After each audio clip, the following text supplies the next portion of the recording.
1 week after the U.S. presidential election, how is Washington preparing for a second Trump presidency? Hello, I'm Arnold Naidu, and this is The Heat.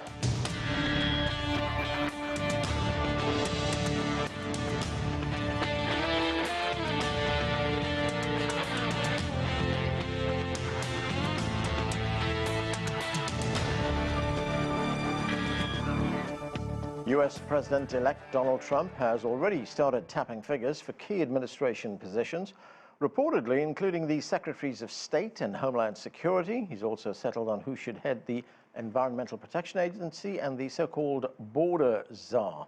Meanwhile, Democrats are reflecting on what went wrong in the election and how to chart a path forward. Many people across this country, certainly many people here in Congress, this has been a very difficult time. There are a lot of people who organized for a very different result than what we got. Republicans have also taken control of the United States Senate and are also poised to have a majority in the House of Representatives. There is lots to talk about. To discuss this and more, let's bring in our guests. Joining us here in Washington, D.C., Douglas Sloan is a principal at the National Capital Strategy Group.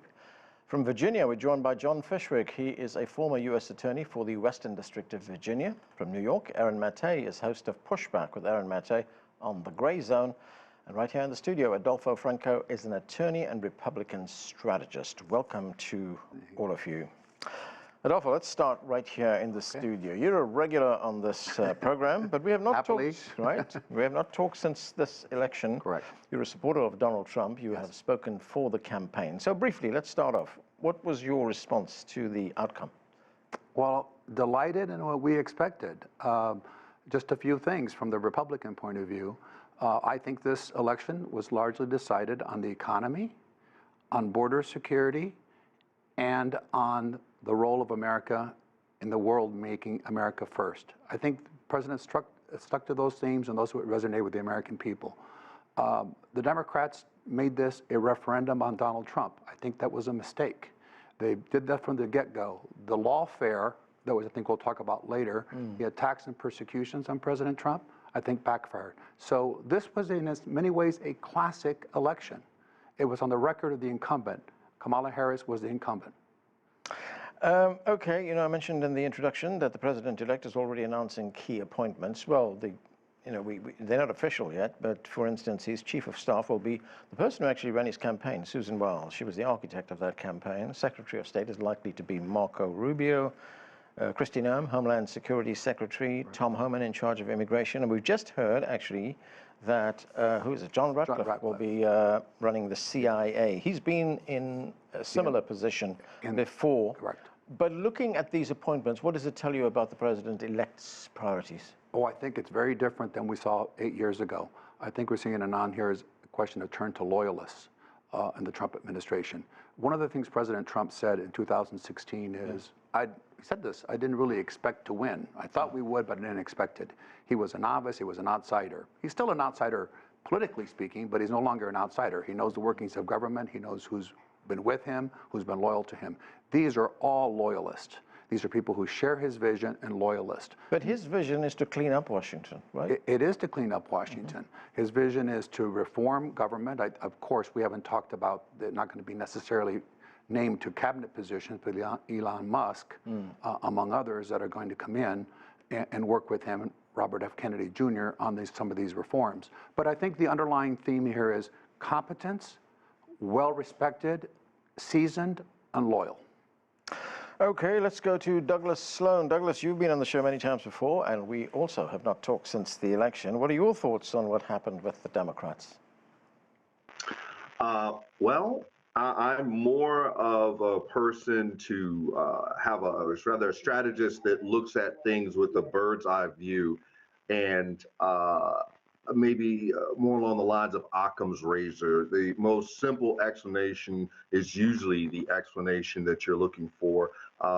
Women, in particular white women, did not come out in support of Kamala Harris. They didn't come out and support Hillary Clinton either. So given that we have, there is misogyny and sexism in this country, if a woman candidate cannot get at least, not necessarily an overwhelming majority, but at least a majority, of women voter support, they will not win the presidency. And made that abundantly clear. White women did not. They came out and supported Trump by 53% this year and 52% against Hillary, or rather against Hillary in 2016. And if women cannot come out and support other women for presidency, it will not happen. Okay, and Douglas, before I move on, what are your thoughts on the appointments that we've been talking about? Well, I think Adolfo is right. This is more along the line of Trump appointing loyalists to some of these positions. I believe that he's looking at Marco Rubio for Secretary of State, Susan Wild as his Chief of Staff. Those are traditional picks. So some of the more traditional Republicans and Democrats are fine with that. But when you see Tom Homan and Stephen Miller up for, I think, under Homeland Security, and I think Stephen Miller is Deputy Chief of Staff, that definitely raises some eyebrows within more of the traditional Republican and Democratic political circles, because those are hardline picks that can be seen as made to appease the MAGA crowd that is backing Trump. So it all comes down to how much Trump is really going to listen to his new Chief of Staff, to his Secretary of State. Will he listen to Marco Rubio? You know, in the last administration, when he had Rex Tillerson and Mike Pompeo pushing back on him, they could always say to him, you know, if you do this, and if Trump came up with something they didn't like, they would say, well, if you do this, this could hurt your chances of reelection. That guardrail is no longer there. So how much is Trump going to listen to some of these more traditional picks is the question. Right. John Fishwick, good to have you with us again. You know, as I said a moment ago, one of the things that Trump has been talking about is cleaning house here in Washington, D.C. He wants to go after what he calls the deep state. But there have been fears expressed by some analysts, some commentators, that Trump may embark on a campaign of retribution against those who investigated him, against those very people in what he calls the deep state. Could that happen, and what would be the consequences? Well, I think as your panelists have talked about, you know, he's going to load up his cabinet with loyalists. I look for his attorney general to be maybe his most critical selection. I look for him to pick somebody who is tested to be loyal to Trump. And so I think that's going to make a real difference. You know, last time at DOJ and a number of these appointments, he put in folks who had great resumes but weren't necessarily loyal to Trump. I think there's an opportunity for him that he looks at. I mean, he's talked about going against people. I think we have to take him at his word for retaliation. I think Jack Smith's on that short list for retaliation. I think folks who are in the Department of Education need to be maybe looking at their resumes. I think he's going to back up his words this time, and I think he's going to be in a position to do it. There's probably going to be a lot of lawsuits that are flown if people start losing their jobs, but I think he's going to be active in reshaping the government. He's going to view it as a mandate. It was a thumping at the Electoral College and on the gross vote. So I think there is going to be much more, I don't know if retribution is the right word, but there are going to be more investigations, more people are going to be losing their jobs, and it's going to be a lot of firestorms here at the beginning of his administration. Right, also a lot of speculation on what Trump will do about those people who were convicted on the January 6th rebellion. Would he grant them pardons? I think he will. I think that's going to be one of the first things he does. I think Mr. Navarro, I think a number of folks who have faced convictions in the last 4 years, Trump has said, look, this was lawfare. These were political prosecutions. I think he's going to have broad sweeping pardons on day one. Well, of course, this was lawfare, and of course, this was a mob, and those were political figures. That some of them weren't even at the rally that have been persecuted. Of course, he's going to rectify that. I don't think there's going to be any retribution. I think there's going to be a cleaning up of, when we say, Ron, very quickly, the deep state, we're talking about the Washington bureaucracy that is largely partisan Democrats. What was the vote result in Washington, D.C. in the bedroom communities of Washington? 80, 90% Democrat. Those are the people working in the government. You tell me they're not partisan? That's what we're going to be cleaning up. Okay, let's go to New York to Aaron Mata. Aaron, good to see you as well. Let me ask you about this first, Aaron. What do you make of the reporting we're seeing now that Marco Rubio could be nominated as the Secretary of State. I mean, he's widely regarded as an America First hardliner, a loyalist to Trump, as we've heard, a very strong supporter of Israel, and he's expressed his disdain and loathing for Hamas as well. You think he's going to be up to the job? If the reports are true that Marco Rubio is the pick for Secretary of State, I think that's a betrayal of Trump's campaign promise to promote peace. Recall that he took advantage of the Democrats campaigning with the Cheneys and took advantage of the Democrats' support for Israeli mass murder and went to Michigan and campaigned with, met with Arabs and Muslims and promised peace and promised to stop the wars. Well, Marco Rubio is the exact opposite of somebody who wants peace. He's been promoting war his entire political career. He was largely responsible for Trump's disastrous effort to overthrow the government of Venezuela, which actually helped create the migrants that Trump campaigned on stopping. So when you impose sanctions on a country like Venezuela with the aim of destroying its economy, which is what the sanctions aim to do, then you're knowingly creating migrants who are going to flee the country because they're trying to escape to a better life.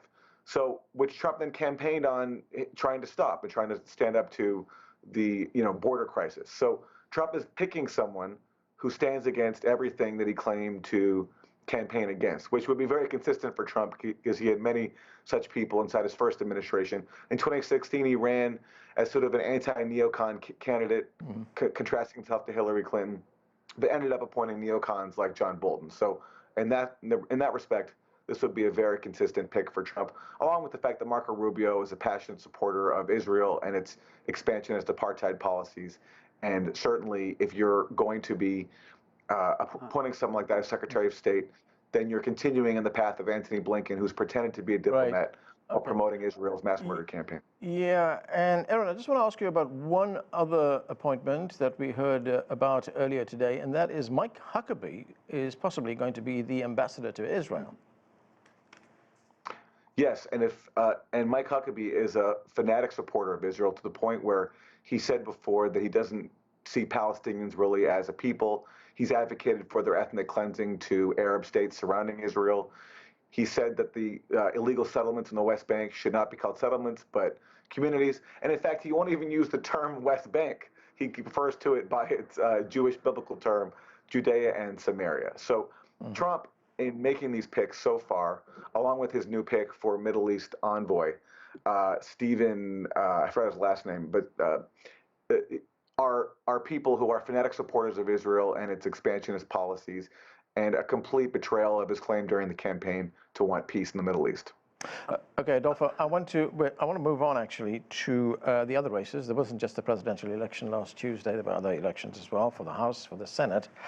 Not all congressional races have been finalized, but at this stage, it looks like the Republicans have a clean sweep. Yes. They have control of the United States Senate, and they seem at this stage to be poised for a majority in the U.S. House of Representatives. Correct. Trifecta.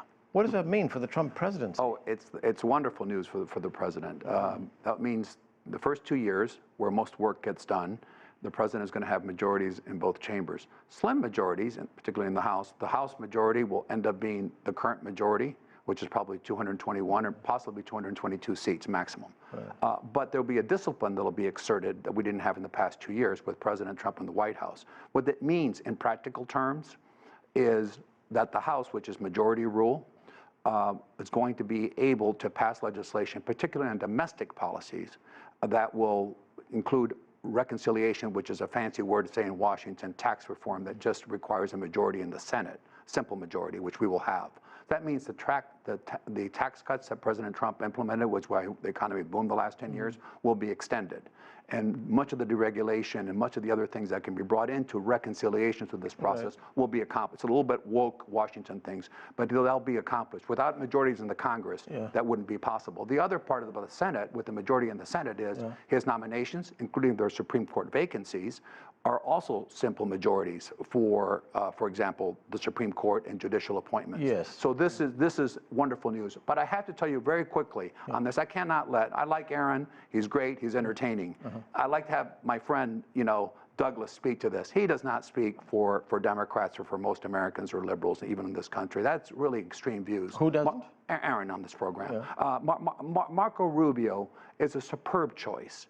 Marco Rubio, who I know is my friend, Marco Rubio is going to be confirmed with Democrat and Republican support, including Senator Fetterman, who's come out of in his support. So he is a person that will implement the president's policy. The president's policy is pro-Israel. The president also did the Abraham Accords. The president has a wonderful relationship with the Arab states and Israel. Okay. Aaron, very quickly, what's your response to that? I never claim to speak for most Americans. I do think most Americans, if they knew what their tax dollars were supporting in Israel, which is unfettered mass murder under the Biden administration, which unfortunately members of the Trump campaign and the Trump administration, it looks like, support. If they knew the reality, I don't think that they would support it, but I never claim to speak on behalf of most Americans. Majority of Americans support Israel, Aaron. Right. Okay, I want to go to Douglas. Douglas, we're talking about these majorities in the House and the Senate, the United States Senate. I mean, how do Democrats deal with these Republican majorities in both those chambers? And I would imagine we can also expect both houses with Republican majorities to start all kinds of hearings there as well. Yeah, and hopefully it won't get in the way of actual policy and moving forward with implementing an agenda that will be beneficial to all Americans. Don't get me wrong here. Democrats want to see work done.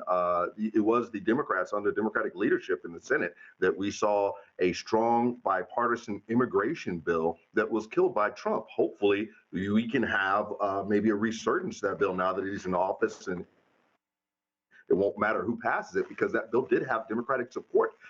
We'd like to see strong economic policies, although I can't say that if Trump gets to implement his tariffs, that we will be. I think that those tariffs will reignite inflation and drive up the deficit. But, you know, again, as Democrats, we don't want any of that happen. We want to see a strong economy. We want to see Americans enjoying the quality of a life. We want to see prices get come down, and we want to see a healthy, robust American economy moving forward. I just can't say, given some of Trump's rhetoric, that that's actually going to happen. Yeah, you sound hopeful there, Douglas. Very optimistic that there could be consensus. There could be bipartisan actions that we will see.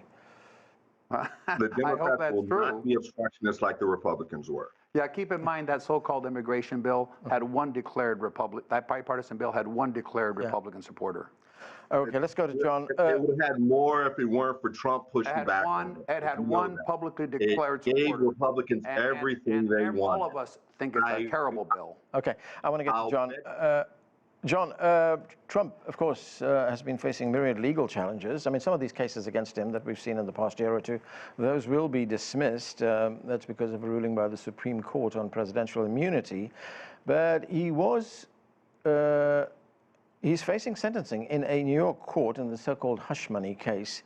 I mean, what do you think will happen there? And what kind of impact is that going to have on his presidency? I think all the criminal cases against former president, now President-elect Trump, are going to go away. I think the hush money case, you know, Judge Merchan was going to rule today on the immunity question, whether he was going to toss the case or not based on certain evidence that came in. The Trump legal team says it shouldn't have come in under the immunity decision. By delaying the issuing of that decision today, I think he's signaling he's not going to sentence former President Trump, currently President-elect Trump. I think he's not going to sentence him at the end of the month. There's nothing to be benefited from that. If he's the President of the United States, a criminal case cannot move against him. So can you move a criminal case against a President-elect?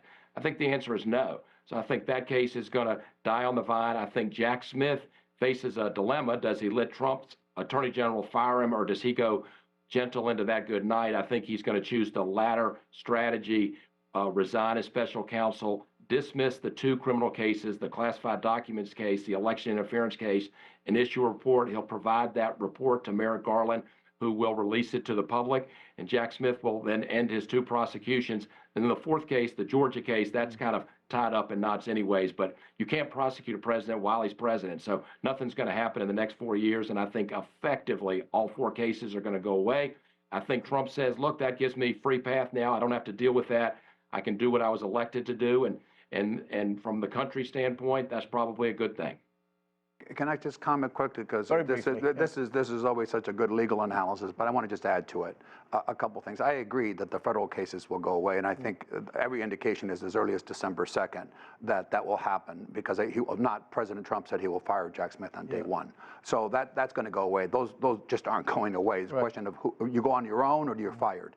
The Mershon case is an interesting case. He could next week pause this until 2029 and have this hanging over President Trump for the next 4 or 5 years, 4 years. I think that would be a mistake. But quickly on this is... Why would it be a mistake? Because it has a situation where the president, politically speaking, the matter has not resolved. The Trump team, I can speak for, wants a decision so it can be appealed and this can be vacated. There's a motion to vacate this election, have the case dismissed. Right. Keep in mind, although it's been said on this program, unless you're sentenced, you're not a convicted felon. President Trump is not a convicted felon. A felon is only someone who has received a sentence. He has never received a sentence. Okay. All right, I want to move on to Aaron. Aaron, I want to talk about something that you would probably be familiar with, and that is the role of social media in this election, especially among young people. How big a role was that?